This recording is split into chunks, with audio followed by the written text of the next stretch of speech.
Here are 5 Halloween decoration ideas you can make easily in the last few days before trick-or-treaters come banging at your door. Nothing's more inviting than a Halloween wreath. Paste one end of a plastic garland with sponge and wrap it around. Add fox spiders, skulls and flowers to spook it up. Make a scary centerpiece using a bottle filled with cotton balls. Drape it with fox spider and Halloween stickers. A simple craft done well. Add a witch broom to stand by the corner. Tie broom bristles to one end of black stick. Add fox flowers and finish with a bow.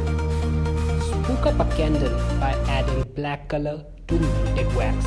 Pour it into a plastic mold of your choice and your candle's ready. Everyone loves paper crafts. They are kids friendly too. To make a paper hat you can don for the Halloween night, cut a circular chart piece. Now cut out a circle from within it. Create a cone and glue it into the cut out circular section.